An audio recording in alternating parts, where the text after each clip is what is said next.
साहब की writing speeches चूंकि 15,000 पेज में सब फैला हुआ है, तो उसमें से पूरा छांट छांट के 450 पेज निकाला मैंने और 50-60 पेज का एक इंट्रोडक्शन लिखा। बढ़िया। तो राजकमल बड़ा पब्लिकेशन है, तो 6 आश्रम का प्रोग्राम शुरू हुआ है। तो कल मेरे किताब पे चर्चा है, तो आएंगे तो बेहतर रहेगा। थोड़ा सा उस किताब के माध्यम से भी सामाजिक और राजनीतिक जो माहौल है वो समझने की हम कोशिश करेंगे, क्योंकि मैंने उसमें लिखा है एक चीज भूमिका में कि बाबा साहब की विरासत को जिसने दावा किया, जिसने लिया, बाबा साहब की विरासत को जिसने लिया, राजनीतिक विरासत को, उनका सांस्कृतिक विरासत कहाँ गया? क्या ऐसा है कि बड़े बड़े संगठन और पार्टी वाले के लोगों में भीड़ नहीं जमा होती है? अब बाबा सूरजपाल जाटव के सभाओं में लाखों भीड़ जमा होती है। ये मैंने उसमें पॉइंट दिया है कि जो पॉलिटिकल विरासत लेने का दावा करते हैं, क्या उनकी जिम्मेदारी नहीं थी कि धर्म का काम करना, सांस्कृतिक काम करना, उन पर रिसर्च करवाना, काम करवाना, किताबें छापना, आर्टिकल छापना? अभी 3 किताबें मेरी और प्रेस में बाबा साहब की, बाबा साहब और शिक्षा के सवाल, डॉक्टर अंबेडकर और संसदीय लोकतंत्र, महिला आंदोलन, कई अभी सीरीज निकाल रहा हूं। तो जरा ये आप सब भी अपने आप से पूछिए, क्योंकि मैं जानना हूं ये बात, आप सब बड़े बड़े लोग हैं और आपके सामने मेरे से कई उम्र से ज्यादा बड़े लोग होंगे यहाँ पर, और मैं समझने की कोशिश कर रहा हूँ कि ये समाज जो अरबों खरबों रुपया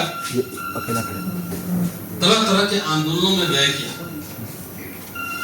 क्या एक गंभीर शोध के लिए, एक किताब लिखने के, एक आर्टिकल लिखने के, किसी बच्चे को विदेश पढ़ाने के लिए, किसी को उच्च शिक्षा, इस दिशा में काम हुआ?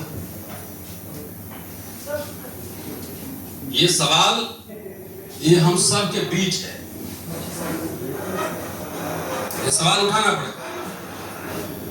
क्योंकि देखिए, मैं तो बिहार के एक छोटे से गांव में पढ़ के आया और ऐसे ऐसे करके अपना पहुंचा विश्वविद्यालय में। विश्वविद्यालय में आपकी एंट्री बंद क्यों थी? ये सवाल उठाए। आपके बच्चे रिसर्चर क्यों नहीं बन रहे, पीएचडी क्यों नहीं कर रहे हैं, हार्वर्ड ऑक्सफोर्ड कैम्ब्रिज क्यों नहीं जा रहे? क्योंकि ये व्यवस्था है जहां पे आप काम कर रहे हैं, तो वो डॉक्टर, इंजीनियर, प्रोफेसर, ब्यूरोक्रेट से डरने वाले नहीं है, क्योंकि आप प्रोटोकॉल में होते हैं। आप प्रोटोकॉल में, नौकरी में होते हैं तो आप क्रांति करने के लिए नहीं होते, आपका प्रोटोकॉल। तो आखिर इस व्यवस्था पर जो भी सवाल उठने हैं, वो सवाल तो रिसर्चर एकेडमिया से उठेगा ना।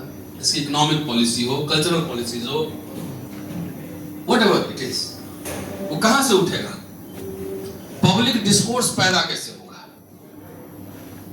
क्या इस पर हम लोगों ने चिंतन मनन किया? आप सब फॉर्मर ब्यूरोक्रेट्स हैं, कई लोग हैं अभी, इसमें चिंतन मनन किया कि हमने बहुत ही इजी रास्ता तलाशा, और वो जिसकी वजह से हम सब यहाँ बढ़िया कपड़ा पहन के बैठे हुए। इन्होंने कई मूवमेंट का नाम लिया। मैं इतिहास का छात्र हूं, मैं इतिहास समीक्षा करता हूं, और बाबा साहब ने बुद्ध की समीक्षा की थी। बाबा साहब ने बुद्ध संघ में जो चल रहा था उसको पूरा स्वीकार नहीं किया, इसलिए उन्होंने नवयान ऐड किया, न्यू बुद्धिज्म। तो इसलिए इतिहास जब हम पढ़ाते हैं ना, तो भावनाओं से और भक्ति से नहीं पढ़ते, समीक्षा होती। बाबा साहब ने कभी भी अनरियलिस्टिक ड्रीम्स नहीं देखे। आप 3 गुरु के बारे में जानते हैं, बुद्धा, कबीर, फूले, जहां से प्रेरणा मिलती थी। लेकिन असली गुरु उनके थे जॉन डेवी। जॉन डेवी जहां कोलंबिया यूनिवर्सिटी में जिनके क्लास में बैठ के वो पढ़े थे, उसकी हम चर्चा नहीं करते। जो ट्रेनिंग उनका पूरा, जिस समय बाबा साहब थे, कोलोनियलिज्म का समय था, इंपीरियलिज्म का समय था, दुनिया भर में युद्ध चल रहा था, उस समय कोलंबिया में बैठ के वो पढ़ रहे थे। उनके गुरु थे जॉन डेवी। बाबा साहब ने जो पहला आर्टिकल लिखा 1916 में, वो लिखा छपा बॉम्बे क्रॉनिकल में, बॉम्बे से। और उस समय कितने, हमको 22-24 साल उम्र रहा होगा, 16, हाँ 24 साल। और पहले आर्टिकल में सोचिए वो क्या लिख रहे हैं। फिरोज शाह मेहता का बस्ट बनाने का कार्यक्रम चल रहा था कि वहां नगर पालिका नगर निगम ऑफिस में उनको ऑनर करने के लिए बस्ट बनाई जाए। उन्होंने ऑब्जेक्शन करते हुए लिखा कि बस्ट से ज्यादा जरूरी है सार्वजनिक पुस्तकालय, पब्लिक लाइब्रेरी बनाना, इसलिए वो सच्ची श्रद्धांजलि होगी फिरोज शाह मेहता। बाबा साहब के दर्शन के बिंदु में है व्यवहारवाद, प्रैग्मेटिज्म। अनरियलिस्टिक ड्रीम्स नहीं देखते थे, तो उन्होंने एजुकेशन पर फोकस किया। 3 गुरु हैं उनके। एक किताब उन्होंने शुद्रा कौन थे, वो गुरु रविदास और नाम भूल गया, महाराष्ट्र, उनको डेडिकेट किया है। नहीं तो शायद हाँ। बाबा साहब ने अपने जिंदगी में कितने मूर्तियां बनवाई है ये बताइए मुझे। कोई 3 गुरु थे ना, एक भी नहीं है? इसलिए कहता हूं मैं पढ़ता हूं, इसलिए मुझे गालियां पड़ती है। मैं बाबा साहब को किताबों में ढूंढता हूं, किताबों और विचारों में ढूंढता हूं, और इस समाज जो है ना नशा में जो है मूर्तियों में ढूंढता है। कंपटीशन लगा हुआ है। विजयवाड़ा में सबसे बड़ी मूर्ति हो गई, यहां सबसे बड़ी मूर्ति हो गई, यहां सबसे बड़ी मूर्ति हो गई, कनाडा में हो गई, ऑस्ट्रेलिया में हो गई। आज बाबा साहब होते तो माथा पीट लेते। बार बार वो कह रहे हैं कि भक्ति जो है ना हर समय तानाशाही की ओर ले जाने वाला मार्ग है, और यहां उलट हुई। और ये क्यों हुआ, इसकी समीक्षा नहीं होगी क्या? बाबा साहब वो याचक थे, याचक मांगते थे, मांगते थे। चाहे वायसराय हो, चाहे कांग्रेस गवर्नमेंट हो, वो मांगते थे कि हमारे समाज के लिए हमें रियायतें दी जाएं। रिपीटेडली उन्होंने एक बातें कही। आजादी के बाद भी 1949 का भाषण है, महाराष्ट्र का एक भाषण में 48 का लेके आया, लखनऊ में 24 और 25 अप्रैल 1948। वो क्या कहा था? वो मांग मांगे करते थे कि अनुसूचित जाति के लिए 3 अधिकार हमने मांगे। एक पृथक निर्वाचन क्षेत्र, एक विधानमंडल में आरक्षण, और एक सरकारी नौकरियों में आरक्षण। 3 में से एक नहीं मिला।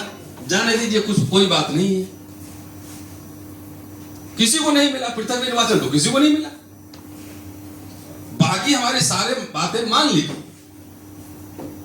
तो इसलिए पृथक निर्वाचन नहीं मिला, तो इसका ये मतलब नहीं है कि हम लॉस्ट हो गए सब कुछ। और उस भाषण में कह रहे हैं कि पहनूंगी तो जरी वाली साड़ी ही, न तो नंगे रहूंगी। ये मानसिकता नहीं रखनी चाहिए। लगातार दबाव बनाना चाहिए और अपनी रियायतें, अपने अधिकार मांगते रहना चाहिए। ये मेरे स्टेटमेंट नहीं है। किरण जी बैठी हुई है, कह रहे हैं कि हम मांगने वाला नहीं देने वाला बनेंगे। उलट गए ना बाबा साहब, उल्टे के नहीं उल्टे? बिल्कुल 100%। बाबा साहब याचक रहे, मांगते रहे, और यहां पे पता नहीं क्या नशा चढ़ गया कि हम देने वाला बनेंगे। अच्छा क्या दीजिएगा? सवाल तो ये है ना, क्या है देने के लिए? विश्वविद्यालय आपके पास नहीं, ब्यूरोक्रेसी आपके पास नहीं। साहब तो आईपीएस रहे, कितना कठिन स्वाभिमान के साथ कोई आदमी नौकरी नहीं कर सकता है। ये रियलिटी। मैं 28 साल मैं भी पढ़ा चुका हूं, और स्वाभिमान के साथ जी रहा हूं, तो 3-3 एफआईआर लेके बैठा हुआ हूं। प्रमोशन बंद है, कई केसेस झूठे फर्जी लगाए गए हैं, लेकिन तभी हारने का नाम नहीं ले रहा। छुट्टियां नहीं मिल रही, विदेश जाने में पाबंदी। तो कोई भी इंसान ये बता दे, मैं जानता हूं 28 साल मैं पढ़ा चुका। मैं अभी भी दिल्ली में कई डीजीपी सेक्रेटरीज हमारे दोस्त हैं, मैं जानता हूं किस प्रेशर में काम करते हो। मेरे घर में ब्यूरोक्रेट्स।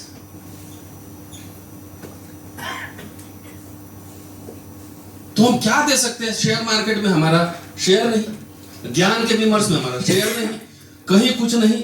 एक हमको फॉरेन पॉलिसी में बोलने वाला आदमी चाहिए, वो नहीं मिलेगा। कहीं आर्टिकल लिखने वाला नहीं मिलेगा। दुनिया के इतिहास में आप सब पढ़े लिखे विद्वान लोग हैं, एक बात याद रखिएगा, जो मिडिल क्लास की जो बात हो रही है, ये मिडिल क्लास जो ना मॉडर्निज्म का बाई प्रोडक्ट है। इंडस्ट्रियलाइजेशन, मॉडर्निज्म, कॉलोनिज्म का बाई प्रोडक्ट है। मध्यकाल में मिडिल क्लास नहीं था। मिडिल क्लास 19वीं सेंचुरी फिनोमेना है ना, जब ब्यूरोक्रेसी आईसीएस आया, तमाम अर्बन सेंटर्स, फैक्ट्रीज बनने लगे, तब मिडिल क्लास बना ना, अर्बन मिडिल क्लास। सबका बना तो हम भी बने, हम ऐसे बन गए। दुनिया के इतिहास में एक बात याद रखा जाएगा कि जिसका मार्क्सिस्ट टर्मिनोलॉजी है बुर्जुआजी, जिसका बुर्जुआ नहीं होता है, जिसका मिडिल क्लास नहीं होता है, वो कभी कुछ नहीं बन सकता है। दुनिया इतिहास उठा के देख लीजिए ना। Ultimately the think tank, bureaucrat, writer, journalist, academician सब कहां से आता है? तो ये आपका था ही नहीं, तो आप देते क्या वहां? और जो थोड़ा सा ही बोलूंगा, ज्यादा नहीं, उसका बातचीत करेंगे। ये जो आरक्षित वर्ग का निर्माण हुआ है, क्या आसान प्रक्रिया थी? जब पहला मेमोरेंडम बाबा साहब ने दिया 1919 में साउथ बोरो कमेटी, उसको पढ़ी, मेरी अगली किताब में वो मैंने डाला है। उसमें कह रहे हैं कि पूरे बॉम्बे प्रोविंस में एक शेड्यूल कास्ट आईसीएस ऑफिसर है, सॉरी, बॉम्बे प्रोविंस में एक ग्रेजुएट है। उस मेमोरेंडम में शिक्षा का सवाल उठा रहे हैं, साइमन कमीशन से मिल रहे हैं, शिक्षा का सवाल उठा रहे हैं, राउंड टेबल में जा रहे हैं, शिक्षा का सवाल उठा रहे हैं, पहली पॉलिटिकल पार्टी बना रहे हैं इंडिपेंडेंट लेबर पार्टी, उसमें भी शिक्षा का सवाल उठा रहे हैं। Go and read grievances of schedule caste. उसने पूरा आंकड़ा दे रहे हैं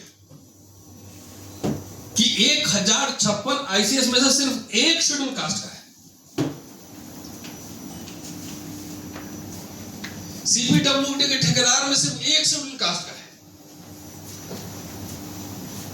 उसी मेमोरेंडम में लिख रहे हैं कि शिक्षा और नौकरी का सवाल हमारे लिए जीवन मरण का प्रश्न है। 3 सिपाही की नौकरी लगती थी तो सेलिब्रेट करते थे। 3 सिपाही की नौकरी लगती थी तो सेलिब्रेट करते थे कि हमारे 3 लोग गए पुलिस में। जिंदगी उनकी गुजर गई, लग गई इस बात में कि we are minority in national life. क्या माइनॉरिटी, अल्पसंख्यक,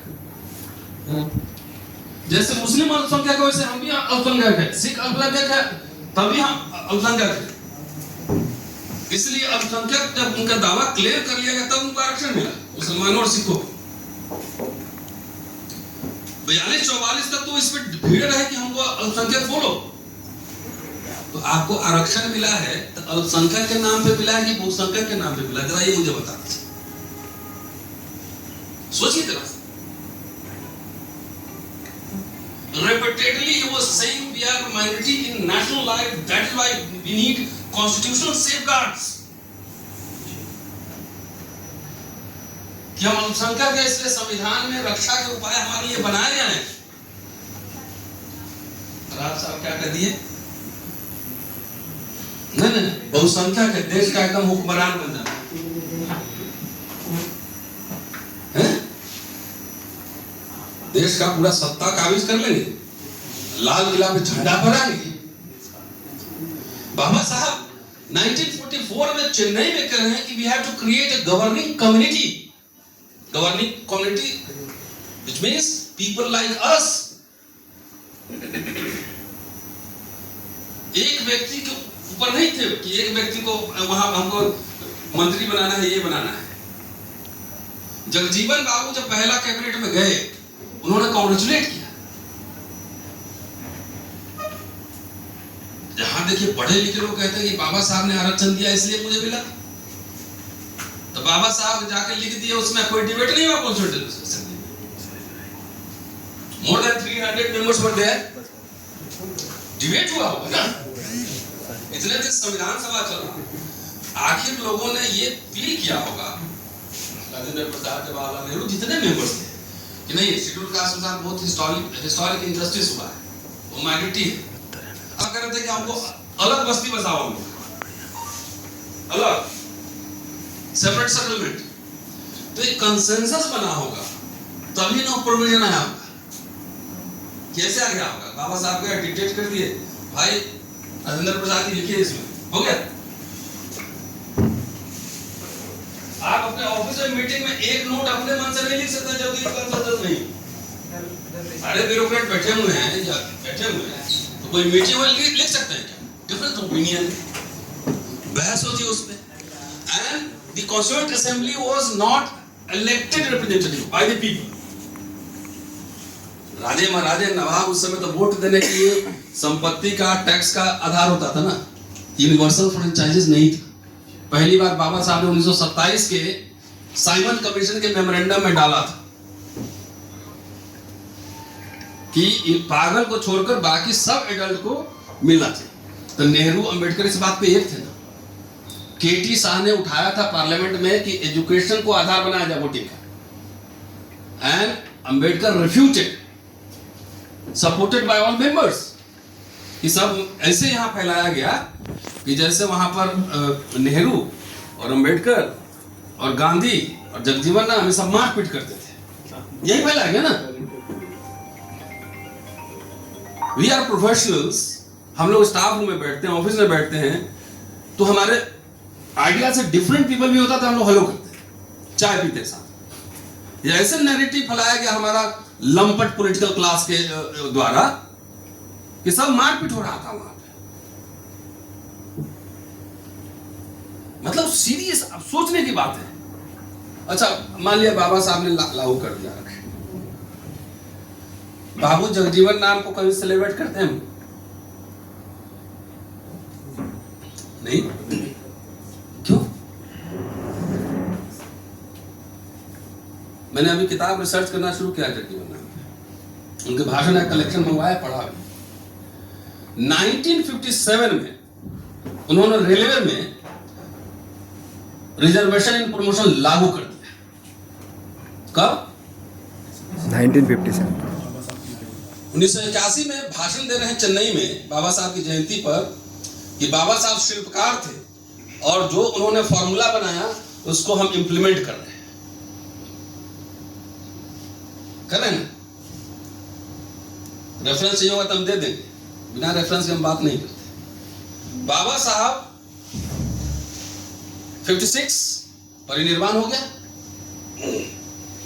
तो बाबा साहब का तो आइडिया था स्टेट सोशलिज्म का, लेकिन पार्लियामेंट में डिबेट हुआ तो उसमें फिर directive principle of the state पे समझौता हुआ, क्योंकि सारे राजे महाराजे बैठे हुए थे, अपना बस चलता तो स्टेट सोशलिज्म कर देते। पूरा land nationalisation, bank nationalisation, insurance nationalisation, सब कर देते वो। लेकिन समझौता किया उन्होंने, इतना नहीं तो इतना पे। तो 56 के बाद अगर ये पब्लिक सेक्टर यूनिट नहीं बनता तो आप में से, हम में से कितने लोग नजर आते हैं? अगर सरकारी नौकरियां नहीं होती, सर एक बार बताइए, कितना फीस देके पढ़े हैं? कितना फीस दिए थे? स्कूल में, कॉलेज में? कुछ नहीं, बहुत एक आना दो आना। हाँ, वही नाम मात्र का। फेलोशिप कितना, स्टाइपेंड कितना मिलता था? मिलता था। यही मैं साबित करना चाह रहा हूं कि जब हमारे पास कुछ नहीं था तो सरकारें कुछ ना कुछ कर रही थी। पढ़ाओ इसको, स्टाइपेंड दो, कोई मारे तो उसके लिए पेज छूट गया। इंदिरा जी का चिट्ठी, इंदिरा जी का चिट्ठी हमें लगता है रूम नहीं छूट गया, 1973 का है। एंड उसका नटशेल में बता देता हूं। सारे सीएम को चिट्ठी लिख रहे हैं कि हमारे सरकार को बदनाम करने के लिए हरिजनों पर अत्याचार किया जा रहा है। सो ऑल सीएम अपने अंडर में एक सेल बनाओ और जहां भी इस तरह की एट्रोसिटीज हो रही है वहां पर इमीडिएट एक्शन लो, और सारे पब्लिक सेक्टर यूनिट और सारे जितने सरकारी ऑफिस हैं वहां पर इनके फुल अपॉइंटमेंट करो। ये किसी नेता ने क्यों नहीं पढ़ाया? बैंक का नेशनलाइजेशन नहीं होता तो जितने बैंक के अधिकारी हमारे समाज से बनते हमारी कोई बैंक तो नहीं थी, हमारा कोई बैंकर तो नहीं था कि जिनके बैंक चले गए। लैंड रिफॉर्म हुआ तो कौन हमारी जमींदारी थी? कुछ पट्टे उट्टे भी मिल रहे थे, उस समय जमीन वमीन भी बट रहे थे, ठीक है राम? 70 रुपये 60 रुपये बट रहे थे ना। 70 रुपये। तो बाबा साहब ने जो फॉर्मूला एस्टेब्लिश किया वो किस्तों में लागू हो रहा था ना। मैं अभी मुंबई में था और ओएनजीसी का कार्यक्रम था, सारे ऑफिसर्स बैठे हुए थे और मैं कैलकुलेट लेके करके गया था कि पहले 30,000 थे, अब घट के 21,000 हो गए। उसमें ऑल कम्युनिटीज, सिर्फ दलित नहीं थे। अम्बेडकर जयंती का प्रोग्राम था लेकिन सारे लोग थे। मतलब एक 7,500 गया तो 7,500 में सिर्फ SC ST OBC का नहीं गया, पंडित जी आपका भी गया। 21,000 में 7,500 employ SC ST, 1 lakh average मान लिया जाए सैलरी, 1 लाख। तो आप कैलकुलेट कर लीजिए कि एक साल में इनके घरों में कितने 100 करोड़ रुपए जा रहे हैं, कितने 100 करोड़ रुपए जा रहे हैं। एक स्कूल का टीचर बनता है, उसका घर पलता है। हमारे 2 जनरेशन पहले तो किसी के पास कुछ नहीं था, सब टूटा मकान था, झोपड़ी था। अब मजदूरी मैंने देखा है बचपन में। 2 जनरेशन पहले किसी को कुछ नहीं था और सीधे जा जाता है कि हम अब तो देश को चलाने वाला बन जाएंगे, हम हुक्मरान बन जाएंगे, हम इस सबको देंगे। अब ये दैट वाज अनरियलिस्टिक ड्रीम्स। कैसे बनेंगे उसका फॉर्मूला बाबा साहब दिए।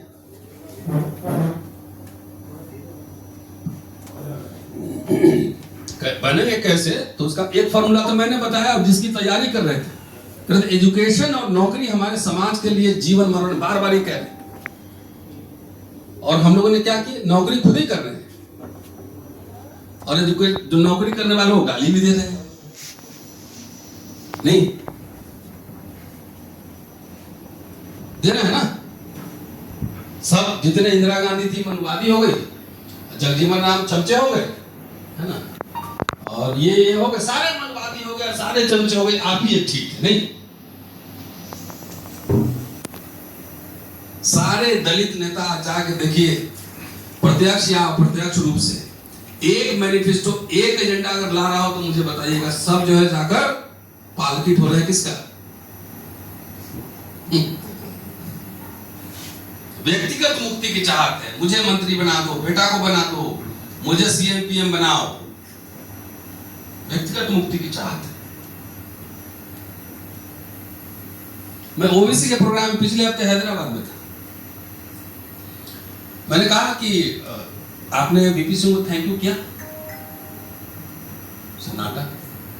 हमने पूछा कि अर्जुन सिंह को थैंक यू किया, तो सन्नाटा। हमने आप लोगों को कोई कुछ नहीं दे सकता है, क्योंकि we as a community, so called Bahujan, including us, we are thankless people. कोई आपके लिए कुछ करता है तो उसको कभी शुक्रिया नहीं करता, सबको शत्रु है, ये भी शत्रु है, ये भी शत्रु है, ये भी शत्रु है, ये भी मनोवादी, ये भी चमचा है। तो आपका मित्र कौन है? अरे कभी दोस्त भी तो तलाशो यार। अम्बेडकर बायस राय से मिलते थे, हेलो मिस्टर बायस राय। नेहरू से मिलते थे, हेलो। गांधी से भी मिलते थे। उन्होंने कभी अपशब्द का इस्तेमाल किया? यही पढ़ लेता हूं तो बोलता हूं तो दलित लोगों को बड़ा दिक्कत होता है।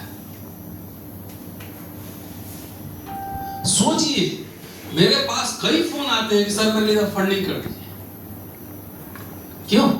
हम मिडिल क्लास लोगों ने अपनी अपनी तैयारी कर ली है। झूठ बोलूंगा, अभी आप लोग सब चंदा देंगे यहाँ। झूठ बोलने वालों को यहाँ चंदा बहुत मिलता है। गुदगुदी वाला भाषण देंगे ना, रात में गुदगुदी आया कि सारे ब्राह्मण को विदेश भेज देंगे, यूरेशिया भेज देंगे, फिर हम प्रधानमंत्री बनेंगे। इलेक्शन के समय कुछ लोग बोले कि सारे मौलाना को पाकिस्तान भेजना है तो उनकी हवेली तुम्हें ही मिलेगी। ये सब कहने में गुदगुदी लगता है, रात में नींद बड़ा बढ़िया आता है। लेकिन रियल वर्ल्ड में हम कहां हैं, इसका असेसमेंट हुआ दलित समाज, दलित मिडिल क्लास ने किया। क्योंकि ये फ्री में मिला था और आपके शत्रु ये समझ चुके हैं कि जो पटर पटर रतन लाल जैसा लोग बोल रहा है ना, जैसा बढ़िया शर्ट पहन के घूम रहा है, आज कोट पहन के घूम रहा है, ये सब बना है सरकारी स्कूल और कॉलेज से। डॉक्टर भी बना है सरकारी स्कूल और कॉलेज से, आईएएस भी बना है सरकारी स्कूल कॉलेज से, प्रोफेसर जो बना वो यहीं से पढ़ा है। तो पैसे आ रहे हैं, कपड़ा भी बढ़िया पहन रहा है, आंख भी दिखा रहा है, बढ़िया मर्सिडीज में कुछ लोग चल रहे हैं, लैंड रोवर में चल रहे हैं, बड़े बड़े बंगले बन गए हैं, तो उनके आंख में चुभ रहा है। क्या कर रहे हैं? बहुत सारे हजारों स्कूल बंद हो रहे हैं, सरकारी कॉलेज यूनिवर्सिटी की क्वालिटी इतना खराब कर दो कोई पढ़ ही नहीं पाए, और प्राइवेट एजुकेशन इतना महंगा कर दो वहां जा ही नहीं पाए।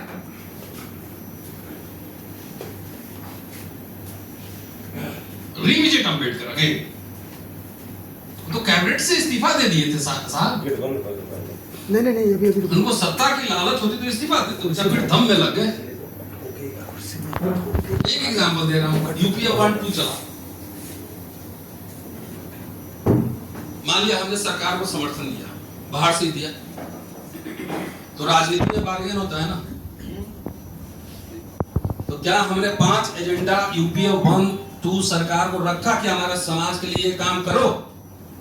एक भी एजेंडा कोई बता दे, चुनौती है। क्यों सपोर्ट किया? हमारे लिए कस मैं यूनिवर्सिटी में पढ़ाता हूं ना, आप लोग तो समझ रहे मेरा घर ठीक चल रहा है तो सब बल्ले बल्ले। नहीं, दिल्ली यूनिवर्सिटी में पढ़ने के लिए कम से कम 15 से 20 हजार रुपए एक बच्चे को चाहिए, इतना महंगा हो चुका है। 10-15 साल में सरकारी व्यवस्था साफ, सारा मिडिल क्लास साफ। पेट्रोल पंप में आरक्षण मिला था कि नहीं? गैस एजेंसी में मिला था कि नहीं? करोड़ों रुपया वहीं से कमा रहे हो, उसी को गाली दे रहे हो दिन भर। अब तो सीधा कर रहा है ना कि इसको खत्म नहीं करना है, प्राइवेट पाइपलाइन वाले को घर घर घुसा दो, खत्म हो गया। आपके यहाँ कोई जाएगा ही नहीं गैस लेने, पेट्रोल लेने जाएगा नहीं, चला लो, बन जाओ राजा। राजीव गांधी ने स्पेशल रिक्रूटमेंट ड्राइव चलाया था कि नहीं चलाया था? हमारे कुछ नेता पार्लियामेंट में उनका भी मजाक उड़ा रहे थे। जवाहर नवोदय विद्यालय खोले गए तो हमारे बच्चे भी पढ़े कि नहीं पढ़े फ्री ऑफ कॉस्ट, उसमें भी अब पैसा लग रहा है।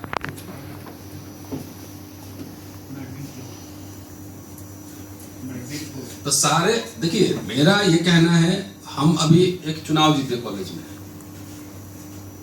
और एकदम लैंडस्लाइड, पूरा सत्ता के कैंडिडेट को पूरा पैनल लगा जी अपने कॉलेज में, सोशल मीडिया पे वायरल है, हिंदू कॉलेज की बात कर रहा हूं। तो खाली हम अपने जात से जाके वोट मांगे थे, और जात भी कहां एक हो, पहले ये बताओ। बहुजन इज मिसनोमर। अगर आपको अपनी लड़ाई लड़नी है तो आप पहले मान के चलो कि हम नेशनल लाइफ में माइनॉरिटी है, ये मानो। हवाई बात कि हम ये कर जाएंगे वो कर जाएंगे, वो सिर्फ पॉलिटिकल जार्गन था, जात जात की पार्टियां बन गई। जाके देखिए उत्तर प्रदेश में, बिहार में जाके देखिए, वो कल्चरल अलायंस नहीं था। ये बाबा साहब 1932 में विजुलाइज कर लिए थे। ये एक लिखा हुआ है बाबा साहब का, मराठा मंदिर, एक मैगजीन निकलती थी, उसको संदेश लिखा हुआ 2 पेज, और एक जो है 1948 का लखनऊ का भाषण है। एक दल, एक नेता, एक कार्यक्रम के अनुसार संगठित हो। बाबा साहब को मानते हो, बाबा साहब की नहीं मानते ना। दल कहां पे, नेता कहां पे, कौन नेता? एक व्यक्ति तानाशाह बन जाए तो मेरा भाई भी हो तो उसकी नहीं मानेगी। अरे हम लोग तो जो विश्वविद्यालय से जुड़े हुए लोग हैं यहाँ पर, 2018-19 में रोस्टर के खिलाफ आंदोलन किए थे, कुछ लोगों का आइडिया किया था ना? अरे 10-20 लोग हम लोग यूनिवर्सिटी के लोग इकट्ठा हुए ना पहले, आप लोगों से चंदा भी नहीं मांगा गया, सब अपना अपना जेब से निकाला। हम तो नौकरी में थे, मुझे क्या जरूरत थी सड़क पे उतरने की? जितने लोग थे उसमें ज्यादातर नौकरी में थे। सुप्रीम कोर्ट ने 13 पॉइंट कर दिया था, उसका मतलब था कि आपके बच्चे कभी यूनिवर्सिटी में प्रोफेसर नहीं बन रहे। उसके खिलाफ 1 साल तैयारी करके, चक्का जाम करके, पार्लियामेंट से अध्यादेश मंगवाकर लाकर उसको हटाया गया। 200 पॉइंट रोस्टर आया। कभी थैंक यू किसी को बोलेंगे?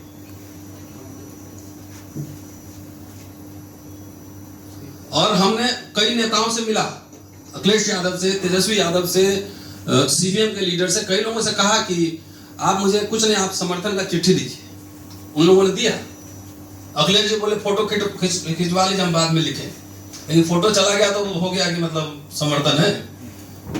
और एक हमारे बहुत अंतर्राष्ट्रीय नेता, अंतर्राष्ट्रीय विश्वविख्यात, वो 6 तारीख को उनका रहा है कि हम 5 मार्च के भारत बंद का हम समर्थन करते हैं, जब तक कि हम लोग जीत चुके थे। सवाल नहीं उठेगा। इसलिए कह रहा हूं, बाबा साहब ने जितना कुछ कहा, उनसे पूछा गया ना कि आपने 25 साल लड़े, कांग्रेस क्यों ज्वाइन की सरकार? तो बाबा साहब से ज्यादा तेज अभी लोग हैं नहीं। बाबा साहब ने 1951 के शेड्यूल कास्ट मैनिफेस्टो में स्पष्ट रूप से लिखा था कि आरएसएस और हिंदू महासभा जैसे संगठनों से हमारा कोई समझौता नहीं होगा। अंबेडकर के नाम पर चला हुए राजनीति और समझौता करोगे उसी से जिसके बारे में बाबा जी कितने पॉइंट बता दिए। उनके लिए नौकरी करना, बच्चों को पढ़ाना जीवन मरण का प्रश्न था। हमारे लिए नौकरी करने वाले जितने लोग थे चमचे थे। नहीं, यही बाबा साहब ने सीखा। आप ही लोगों ने स्पॉन्सर किया सबको। पैसे कहां से आए? इसी मिडिल क्लास से है ना। इंडस्ट्री तो था नहीं, ट्रेड तो था नहीं, तो चंदा किसने दिया? पढ़े लिखे उन्हें धोखा दिया है। ये सब ब्लैकमेल करने के लिए नारे गए थे। तो गए तो पढ़े लिखे, बाबा साहब ने कहा था, कहां कहा था? पेज नंबर बताओ कहां कहा था। He was not satisfied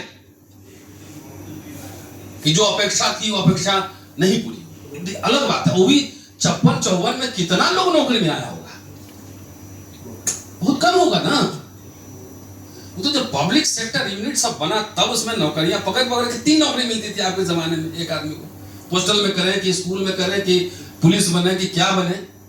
अब कहां मिल रहा है? गरीब भारत में मुफ्त में शिक्षा मिल गई, ये भी मिल गया, फेलोशिप है ना, स्टाइपेंड भी मिला, डॉक्टर इंजीनियर आईएएस आईपीएस सब बने। जब अमीर भारत हो रहा है, अमीर भारत हो रहा है तो सब कुछ छीना जा रहा है। और ये हमारे विमर्श में नहीं है, खाली इलेक्शन, राज सत्ता, हम हुक्मरान बन जाएंगे। कितना यहाँ विधायक बनेगा जी? 230 ही है ना।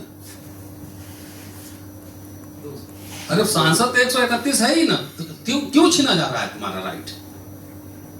मंत्री तो ढेरों पड़े हुए हैं, क्यों छीना जा रहा है? कोई पार्लियामेंट में बहस है? क्योंकि इन लोगों को आप ही लोगों ने पाला है, पैसा दे दे के ये करके पाला है। वो जाके वो अपना सेटिंग में रहता है। Are they answerable to the society? What is happening?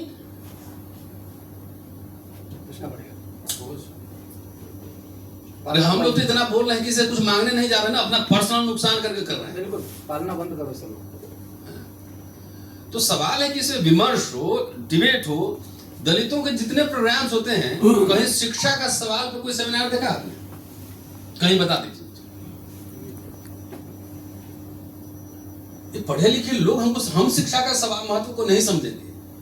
अभी लोकसभा चुनाव के पहले मैंने आपको बताया था, मैं राहुल गांधी से मिला था और 7 पॉइंट मैंने दिए थे, दलित इमेंसिपेशन मैनिफेस्टो। और जाके देखिए पेज नंबर 26 पे शायद डला हुआ है, सारे एजुकेशन, दलित राइट्स, एजुकेशन पे डले हुए। भाई आप मैनिफेस्टो नहीं निकाल रहे हैं तो आपका क्या कमिटमेंट है जनता से? अगर सरकार बनती तो हम जाके हम लोग फिर पकड़ते हैं कि सर ये वाला कीजिए, 1000 बच्चे मुझे विदेश भेजना है। किन पॉइंट्स पर बात ठीक, तो उसमें भी हमको लिख देगा सब क्या, हरिजन है, धड़जन है, दलाल है। बाप के पेंशन पे तो मोटरसाइकिल में तेल डल रहा होगा।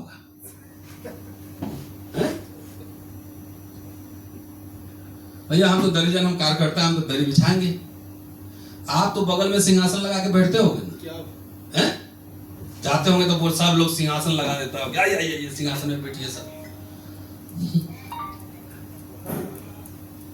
बाबा साहब के नाम पर, अंतिम बात कह रहा हूं, बाकी पॉइंट अब छोड़ दिया, बाद में डिस्कशन में लाऊंगा। 40 साल 45 साल में बाबा साहब के नाम पर जो भी राजनीति हुआ है, बाबा साहब के विचारों के सीधा विपरीत है और इसमें किसी से मैं बहस कर सकता हूं। नहीं, ऐसा नहीं कह सकते। अच्छा ठीक है, नहीं कह सकते तो हम कह लेंगे ना, आप कह लेंगे, कई पॉइंट्स हमने बता दिया। बाबा साहब के जो केंद्रीय जो दर्शन है उसके विपरीत है मेरे विचार, आपका विचार कुछ हो सकता है। This is democratic space.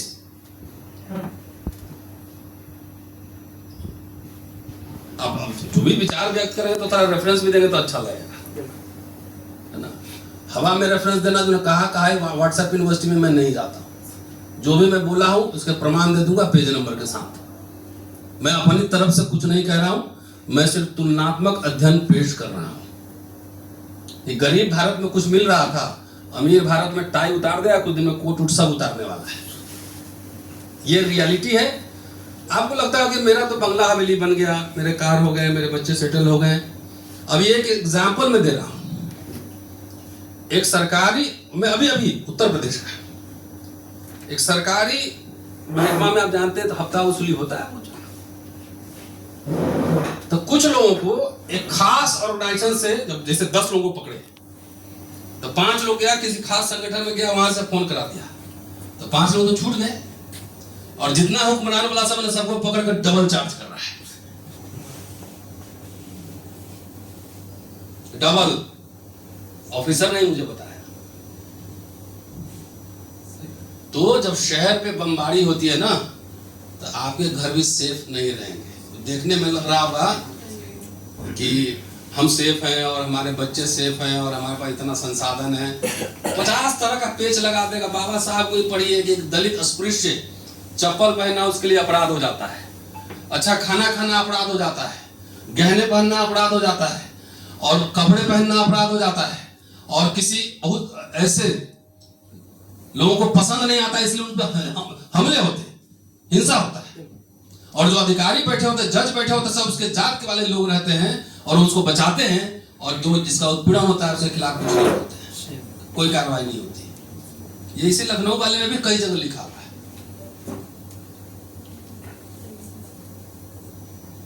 तो हम लोग किधर गए, अब असेसमेंट करिए। बाकी जिनको राजनीति करना है करिए, राजनीति एक तरह का नहीं होता है, चुनावी राजनीति एक होता है ना, चुनावी राजनीति एक होता है।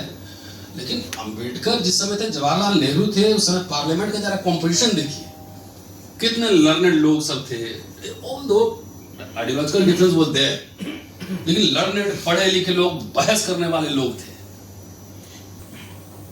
एक दिन मैंने कह दिया वहां की इमरजेंसी तो हमारे लिए गोल्डन पीरियड था, जिसके लिए काला और काला पीला भागो इधर से, उसे बवाल मचा। फिर एक बात और कह के बंद कर देता हूं, जगजीवन राम के बारे में, बाबू जगजीवन राम के बारे में बहुत सारी भ्रांतियां हैं। एक तो बहुत पड़ता है, जिस मिनिस्ट्री में गए लाखों भर्तियां हुई।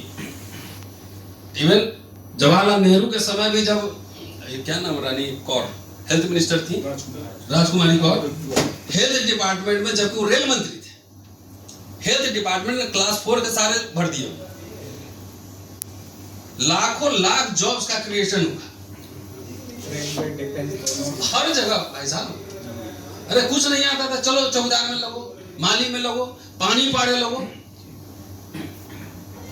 प्लेटफॉर्म पे पानी पिलाने में जाति व्यवस्था के खिलाफ ऐसे भी लड़ा गया, उसमें से ज्यादा तो है ना वाल्मीकि समुदाय के लोग थे। हैं? क्या हुआ, बाबा धोखा दे दिया कांग्रेस पार्टी ने कि बाबू जगजीवन राम को पीएम नहीं बनाया। तो आप तो आरएसएस से मिले थे, आपको बनाया, बना देना चाहिए था ना। कुछ इतिहास नहीं पता है तो बोलो मत। 3-4 मौके आए बाबूजी के पीएम बनने के, और शायद आप लोग को याद होगा, आप उस समय यंग रहे होंगे। 1966 शास्त्री जी के निधन के बाद देयर वर 3 कैंडिडेट्स, बाबू जगजीवन राम, इंदिरा गांधी और मोरारजी देसाई। तो बाबू जगजीवन राम सोचे कि अगर मैं खड़ा हो गया तो फिर वोट बढ़ जाएगा। तो मोरारजी देसाई राइट विंगर था ना, उसमें कांग्रेस के अंदर राइट विंगर था, तो सपोर्ट में खुद बैठ गए। एक पार्टी का प्रोटोकॉल होता है ना, सब थोड़े प्रधानमंत्री बनेगा, खुद बैठ के इंदिरा गांधी को समर्थन दिया। तो इंदिरा गांधी ने जो किए बाबूजी सब, बाबूजी भी बोली और साइन भी किया। नौकरी भी जा रहा है, ये भी जा रहा है, डिफेंस भी चल रहा है, ये भी सब चल रहा है। जब इमरजेंसी में वो अलग होके चले गए, है ना, कांग्रेस फॉर डेमोक्रेसी बनाए और चले गए जयप्रकाश नारायण से मिलिए। जब सारे नेता जेल में थे, जगजीवन बाबू के नाम पे चुनाव लड़ा गया, तो जयप्रकाश नारायण को पीएम किसको बनाना चाहिए था? अपना पार्टी, आपके नाम पे चुनाव लड़ा गया था ना, जे बम 3 जे, जयप्रकाश, जगजीवन और जनता पार्टी। किसको बनाया जाना चाहिए था? किसी दलित संगठन में सुने कभी कि जयप्रकाश नारायण ने धोखा दिया? दूसरी बार मोरारजी देसाई जब रिजाइन किए और दूसरी बार बनने का मौका आया, तब उस समय क्यों नहीं बना? उस समय फिर चौधरी चरण सिंह बन गए। तो जहां पे आपको बैक स्टेपिंग हुआ, उसकी तो पालकी आप ढो रहे हैं। Entire government was backed by RSS, उसकी तो पालकी ढो रहे हैं। कुछ नहीं पता, ये नहीं किया, ये नहीं किया। ट्रेनिंग दिया जाता है कुछ खास लोगों को, ये सांपनाथ नागनाथ बोलना है और दोनों को ब्लर कर देना है। तो नाग से भी पाला नहीं पड़ा है, नाग से पाला नहीं पड़ा, अब पड़ रहा है। एक ऑफिसर भी सेफ नहीं है आपका, एक भी नहीं। जितना हवा उड़ा लीजिए, जाकर ऑफिस सर्वे कर लीजिए। हम लोग तो दिन भर यही करते रहते हैं। किसी ऑफिस में फोन कीजिए, उठाएगा नहीं फोन, लैंडलाइन आपका।